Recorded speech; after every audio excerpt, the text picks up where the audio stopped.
I've always prided myself on being unflappable. A park ranger for over 2 decades, I've seen my fair share of strange things in Yosemite National Park. But nothing, and I mean nothing, prepared me for what I encountered that crisp autumn evening. The day had been uneventful, the usual parade of hikers, tourists, and the occasional lost soul who had wandered off the beaten path.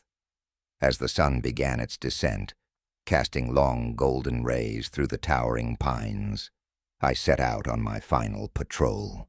My route took me to the northern boundary of the park, a remote area where few ventured, especially as the light faded. The trail was silent, save for the occasional rustle of leaves underfoot or the distant cry of a bird. But there was something different in the air that evening, an oppressive stillness that seemed to cling to the trees, muffling every sound. I shrugged it off at first, attributing it to the natural eeriness of the wilderness at dusk. But as I rounded a bend in the trail, I froze. Ahead in the fading light stood a figure, tall and slender, motionless against the backdrop of the forest. At first I thought it was a lost hiker, but something was off. The figure was draped in what appeared to be a long, dark cloak, its features obscured by the shadows. "Hello?" I called out, my voice echoing through the stillness. "Park Ranger, can I help you?" No response. The figure remained as still as a statue, unnervingly so. My heart began to pound in my chest, a cold dread creeping into my veins. I took a cautious step forward, my hand instinctively resting on the radio at my belt. "Sir, this area is off limits after sunset," I said, my voice firmer now, though the tremor in it was undeniable. "Do you need assistance back to the main trail?" Nothing. Not a single movement or sound. It was as if the figure was frozen in time, completely detached from reality. The silence was oppressive, weighing down on me like a heavy shroud. I could feel the hairs on the back of my neck standing on end, an instinctual response to danger. But I was a seasoned ranger. I'd faced down wild animals, weathered storms, and navigated the most treacherous terrain. Yet something about this figure, standing alone in the wilderness, filled me with an unshakable sense of dread. I took another step forward, the crunch of leaves underfoot, the only sound in the unnerving silence. The closer I got, the more wrong everything seemed. The figure's posture was unnatural, its head tilted at an odd angle, as if it were staring at the ground, and the clothing, what little I could make out, looked ancient, tattered and worn, as if it had been left to rot for centuries. My pulse quickened. This wasn't right. Every instinct screamed at me to turn back, to get out of there. But I was too close now, too close to just walk away. I had to know what this was, who this was. Forcing down the rising panic, I cleared my throat and called out again, my voice trembling slightly. "Sir, I need you to identify yourself." That's when it happened. Slowly, with a fluidity that defied explanation, the figure began to turn. It didn't move like a person. There was no shifting of weight, no natural motion. It was as if it were floating, boneless, turning to face me with a ghastly, unnatural grace.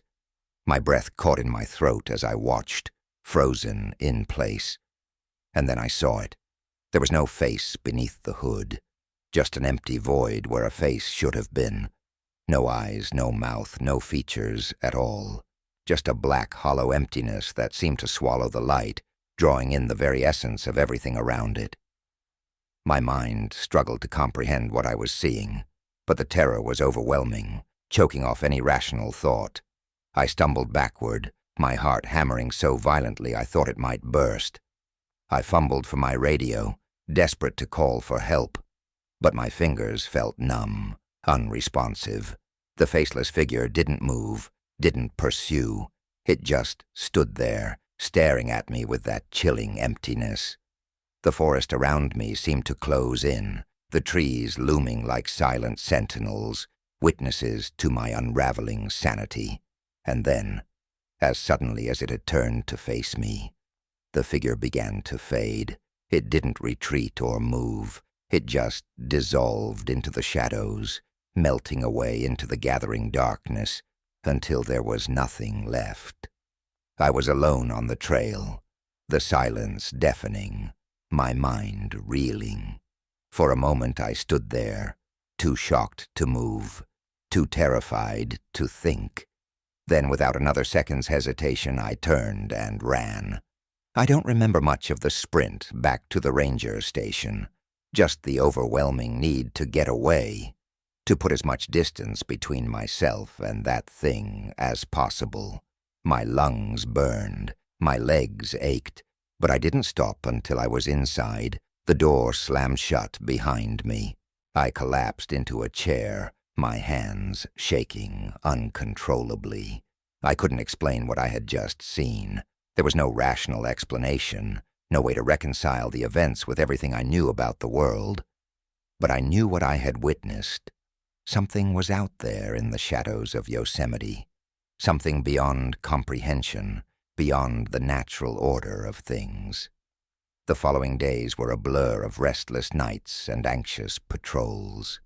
I told no one about my encounter. Who would believe me? But the memory haunts me to this day. Every time I set foot on that trail, I can feel its presence lingering just out of sight, watching, waiting. I don't know what it was, or why it appeared to me that night. But I do know one thing for certain. Yosemite is not as empty as it seems. Something lurks in the darkness, something that defies explanation, something that I pray I never encounter again. The day Lisa disappeared was one of those crisp, clear autumn afternoons where the sun pours golden light through the dense canopy of Olympic National Park. I remember it well. I was stationed at the ranger station, just finishing my morning rounds when Lisa's voice crackled over the radio. It was a routine check-in. She was on the trail that winds past the waterfalls, a path she knew like the back of her hand. Little did we know it would be the last time we'd hear from her. Lisa was a seasoned ranger, one of the best we had. She knew these woods inside and out. Her disappearance was more than just an enigma. It was a nightmare. By the time I got the call that she hadn't checked in, it was already too late. The search began immediately. We combed the trail, our boots crunching over fallen leaves and twigs. There was no sign of struggle, no sign of Lisa. It was as if she had vanished into thin air. Her vehicle, found abandoned near the trailhead, was a chilling sight.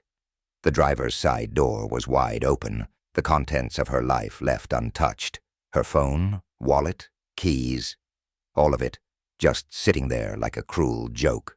No tracks, no trace, nothing. Days turned into weeks, and the search intensified. We had the best trackers, search dogs, and helicopters with infrared cameras at our disposal. But the forest seemed to swallow up every lead we tried to follow. The deeper we went, the more the woods seemed to mock us, hiding whatever secrets lay within its ancient depths. I'll never forget the strange feeling that came over me as we ventured farther into the park. It was like being watched. I wasn't the only one who felt it.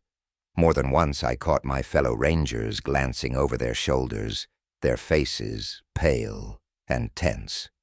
The forest was still, almost unnaturally quiet, and the air felt heavy with something unspoken. One evening, as the sun dipped below the horizon, casting long shadows across the forest floor, I found something odd. Just off the trail, partially hidden beneath some underbrush, was a scrap of fabric, dark green, like the uniform Lisa wore. My heart pounded as I knelt down to examine it. It was a small piece, nothing more, but it was enough to stir hope and dread in equal measure. The next few days were a blur of disappointment and fear.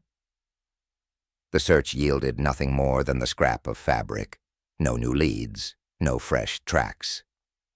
Lisa's disappearance was the talk of the park, and whispers of something sinister began to spread. Some said she'd stumbled upon a hidden danger in the woods, something that wanted her gone. Others spoke in hushed tones of ancient legends, of creatures lurking in the shadows, preying on those who dared to intrude. The search was eventually called off, and Lisa's case was officially listed as unresolved. Her disappearance became a ghost story, a chilling reminder of the forest's ability to conceal its secrets. But for those of us who knew her, it was much more than that. I still think about Lisa often, about that day when she vanished. I've walked those trails countless times since, but the woods have never felt the same. There's always a lingering sense of something out there, something just beyond the edge of the light. The forest remains a beautiful, treacherous place, and every now and then, when the wind howls through the trees, I can't help but wonder if Lisa's fate was a warning, one we might never fully understand. And so, the mystery remains, unsolved and unsettling. Lisa's story serves as a haunting reminder that even in the places we know best, the wilderness holds secrets that may forever elude us. The night I stumbled across that abandoned campsite in Glacier National Park was one I'll never forget. It was a crisp fall evening, and the air held a bite that hinted at the approaching winter. I'd just finished my shift when a call crackled over the radio. A group of hikers had stumbled upon something unsettling deep in the backcountry, a place that barely saw human footprints. They were rattled, claiming they felt an eerie presence, and quickly turned back. Naturally, I grabbed my gear and set off to investigate. The sky was turning a bruised shade of purple as I drove along the winding mountain road, my headlights slicing through the encroaching darkness. The deeper I ventured into the park, the heavier the atmosphere grew. By the time I reached the trailhead, the sun had surrendered to twilight. The hike to the campsite was grueling. The trail was narrow and overgrown, a testament to how rarely it was traveled. Fallen branches clawed at me as I ducked and weaved around rocky outcroppings. The forest seemed alive with whispers, rustling leaves, snapping twigs, the occasional hoot of an owl. It wasn't unusual, but there was something unsettling about it tonight. I felt eyes on me, though every time I glanced over my shoulder, the woods remained stubbornly empty. After what felt like hours, I arrived at the site.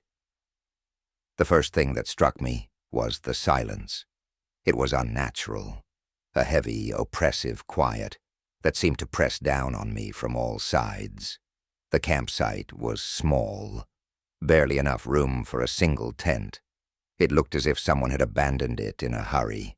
A mess kit with a half-eaten meal lay cold on the ground, and a sleeping bag was sprawled open, as if someone had been interrupted in their rest. But it was the tent that chilled me to the bone. It was torn open from the inside, the fabric shredded, as if something or someone had desperately tried to escape. My breath caught in my throat. I approached cautiously, my flashlight cutting through the dark. The tent's remnants fluttered in the breeze, and I noticed the faint scent of sweat and fear lingering in the air. Then I saw the symbols. They were carved into the trunk of a nearby tree, crudely etched, but unmistakably strange. They didn't resemble any known patterns or signs I'd come across in my years of working here. My curiosity was piqued, but so was my anxiety. What did these symbols mean? What had happened here? I took a few photographs of the campsite and the symbols, my hands trembling slightly. The forest seemed to close in around me, the silence growing even more profound as the darkness thickened. It was time to leave. I packed up my gear quickly, feeling the weight of unseen eyes on my back. As I made my way back through the forest, the feeling of being followed intensified. Every snap of a twig, every rustle in the underbrush sent my heart racing. I turned around several times, only to find the forest empty and still. The tension was unbearable, a silent scream in the darkness. I reached my truck just as the last sliver of light disappeared. I fumbled with the keys, the fear nearly paralyzing me. The engine roared to life, and I drove away, my eyes flickering to the rearview mirror. The dark, silent forest loomed behind me, an impenetrable void. To this day, the campsite haunts my dreams. I can't shake the sense of dread that gripped me that night, nor can I decipher the meaning of those strange symbols. The experience left me with a profound unease, a chilling reminder that some places in the wilderness hold secrets best left undisturbed. The forest is ancient and indifferent, and sometimes it reveals things that are better left unseen.